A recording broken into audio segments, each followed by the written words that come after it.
Hello everyone, Bill here again.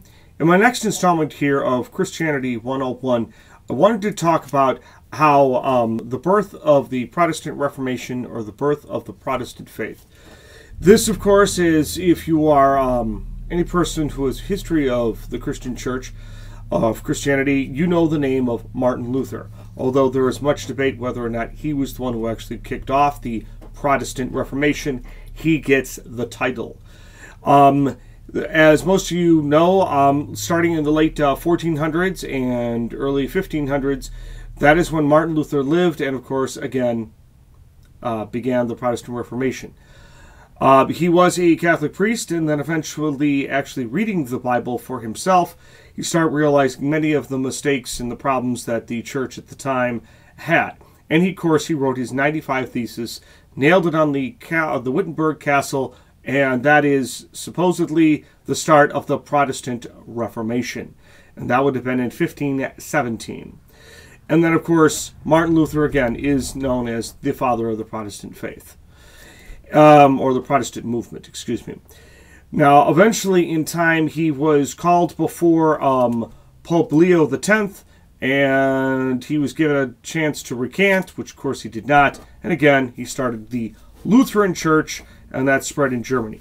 He had his own problems, but this was the first time the shackles of the iron grip of the Catholic Church was eventually lifted, and then people were to actually, start thinking for themselves and questioning the authority of the person standing up there in front of the altar.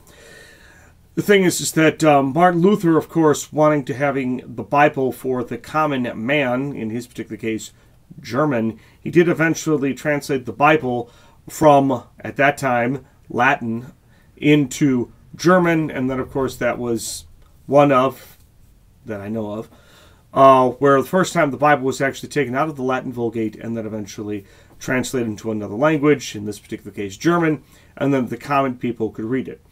And like I said, this kicked off the Protestant Reformation. Many people came after him: John Calvin, James Moore, and so many more. So the thing is that this is where the church finally came out of the Dark Ages, as it is called, and then again, the birth of the Protestant Reformation. And this is where we get all the different denominations. Now, in my next installment here, what I'm going to do is that I'm going to address many other things, but now I'm mostly going to focus on the English side of it, though I'm sure that there is much more of the Protestant faith and the church history, but unfortunately, I'm not that well versed in it. I am somewhat versed about it in the English side of it, because American, I speak English, and that's what I've read.